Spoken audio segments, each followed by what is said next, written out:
Frankie Steel is a guy, an Irish guy, who had a crew in New Jersey, a real tough crew. He was in an argument with Nicky Russo and pal Joey and Nicky Russo's son, and they were arguing and fighting back and forth. And it came very vicious. Actually, they killed Nicky Russo, who's a made guy in the Gambino family. He's under Tato. They killed his son. They shot him to death. He came in, Tato brought him to Paul. Paul told him he could retaliate.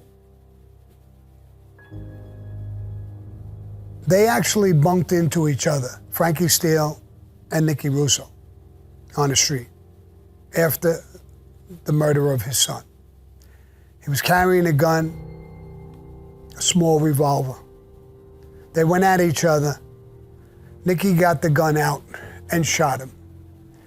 It was either in the stomach or the leg or someplace like that. The kid twisted the gun around out of his hand and shot Nicky. The gun jammed after that, and the kid took off. To show you how tough the kid was, he didn't go to a doctor or a hospital. He went to a veterinarian who took care of him. That happened to me once, but that's a whole nother story. He came in again through Tato. Tato made me drive him and Nicky up to Paul and told Paul the situation. Nicky was already wounded. He was in the arm somewhere. And Paul realized that this crew, Frankie Steel's crew, there were too many of them and they were too tough and too young. Nicky would never survive this crew, or Joey, pal Joey. So again, I got the contract to go out and kill Frankie Steel. Of course, I needed Nicky and Joey's help. I didn't know this kid. I didn't know where he was from. I didn't know nothing about him. And I talked to my crew and told them, here I go again, bro. I'm on a situation. Maybe I'm gonna use some of you for help. And some of them came with me. Nicky and Joey took me to a little bar. It was in the woods, looked like a little shithole. That he goes there, there's a pool tables in the bar and whatever, they hang out there. And obviously we all couldn't go in. I had a gun, so I said, I'll go in. If you hear noise, I told my crew, come in. I went in the bar, and there was a barmaid. I talked to her, and I asked her for help, that I was lost. I needed directions, and she was very sociable. She talked to me. I looked to my right, there was a couple sitting down, a man and a woman. Didn't look like gang members to me, but they were drinking at the bar. There was pool tables in the back. A couple of 3, 4 guys, 5 guys maybe, a couple of girls. They were shooting pool, drinking beer, laughing. That might have been his crew. From the description I was given, I didn't recognize him being there, but I couldn't be sure. So I walked back out, and I got back into my car with my guys. And I said, we can't do it there. And Nicky questioned me, why, Sammy? There's too many people. I don't know who they are.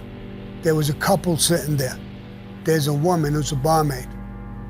When we go in, if they're in the back, if that's his crew and he's part of that, he's sitting in there with them, there's gonna be 4 or 5 of them. The way you describe them to me, some of them might be heavy, maybe all of them are heavy. So I have to go in there with my crew with heavy equipment to kill them. I'm not going in there and killing 10, 12, 14 people, and I don't know who I'm killing. Who am I gonna kill, the woman bartender? Barmaid? or a couple sitting there. I'm not doing that. I don't do that. We'll find him. I just need more time. We'll find him. Relax. Nicky was really hot. He lost his son. He was now shot. He was in the war fighting back, and he had us. He had a little strength. He was more aggressive. He wanted me to be more aggressive. I said, relax. It'll get done. We looked around in a couple of places. Didn't see nothing really. And then he said to me that there was a mall that they had another place. It was like a pool room or something. And he took me there.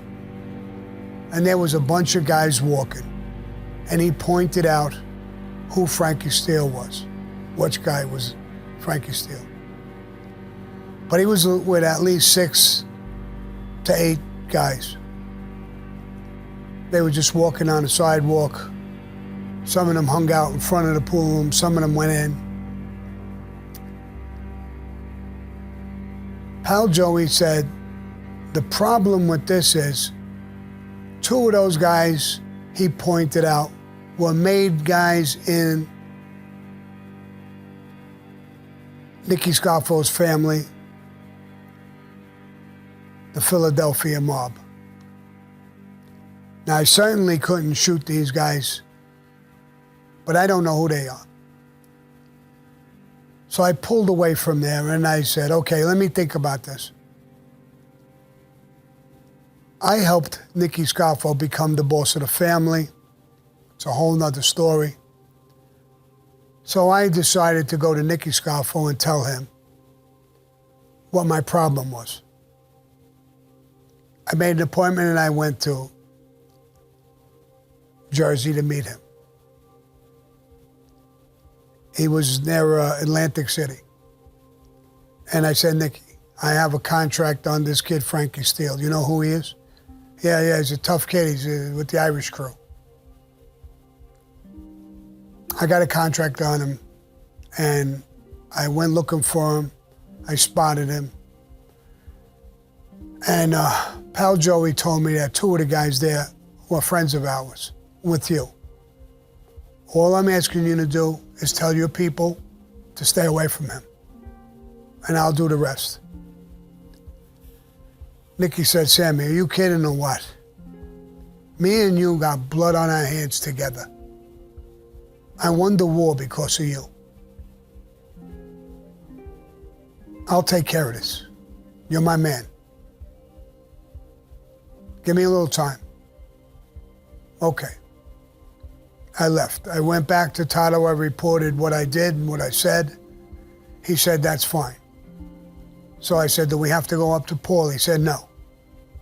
You have the authority to do this hit. You're in charge of it. You do what you think is right. You did what you think is right. It's on record with me. You don't need to do nothing more. Just see what they say. It must have been a couple of days, maybe a week. Don't remember exactly. I got another call from Nicky Scarfo. He wanted to meet me. I met him again. This time, it was more middle ground that we met. I didn't go to his place. He didn't come to mine. We met somewhere in a restaurant. He gave me directions how to get there, and I went there and I met him.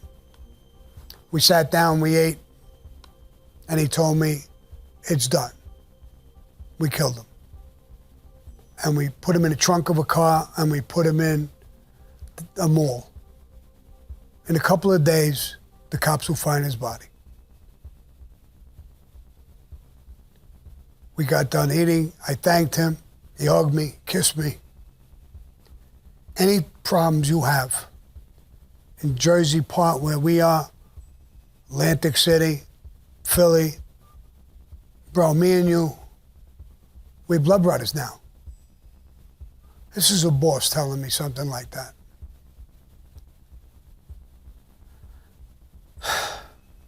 I says, okay. I kissed him on the cheek, and I left. I went back to Tato, and I told Tato. He says, now we got to go to Paul. So I got in the car with Tato and we went to see Paul Castellano again. I told him the whole story just like I'm telling you. He said, did you tell Nicky or Pal Joey? I said, no. He said, why? I said, because I went to my garage and I'm coming to you, my boss. You gave me this hit. I don't have to report to them. I was in charge of the hit. I answered to my garage and I answered to you, Paul. Good, good. You got my permission? Call them in, Tato, he said. And you tell them, Tato, Sammy took care of this. It's done. Drop it. That's what was done. But Nicky Russo didn't drop it. He called me up. He wanted me to meet with him. I met with him. He thanked me at first, hugged me, kissed me, thanked me. He said, but it's not over, Sammy. An eye for an eye, a son for a son. What do you mean? I want you to kill the son. His son? This kid, Frankie Steel. Yeah. He's a young guy. How old is his son? 12, 13.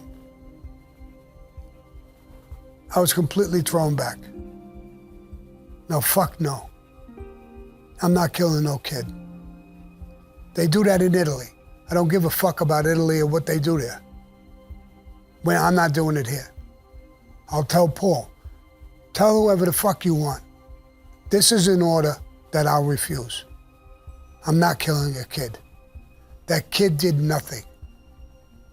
That's not us. And if I gotta die over this, I will. Go tell Paul. Do what you want. And I left. I was a little disturbed at the conversation, but I didn't get angry with him or nothing.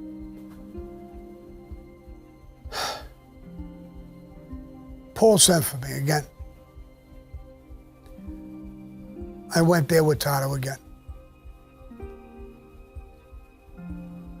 Paul said, did Nicky talk to you about Frankie Steel's son? I said, yes, he did. You refused? Yes, I did. And you told him that this is an order that you're willing to die for? Yes, I did. Would you die for this fucking kid you don't even know? Yes. He grabbed me, hugged me, kissed me. That's not Cosa Nostra, what he wanted.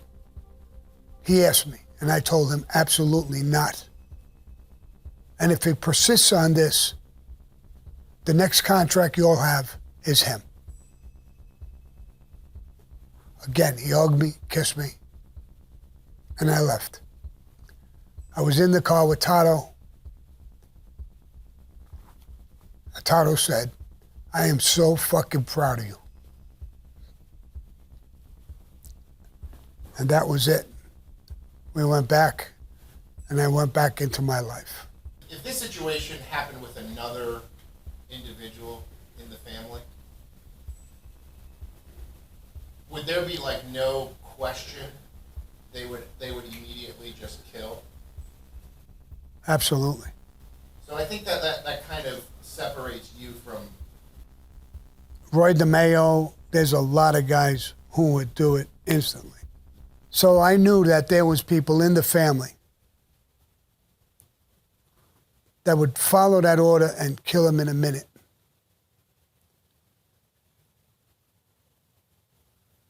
So I was nervous. No question about it. So I had to make up my mind. Would I refuse an order knowing that I could be killed? Or would I kill a 12-year-old kid? I decided I'd rather die than fulfill this order. So I was nervous when I went there. I don't know the kid. All I know is he's 12. I got children.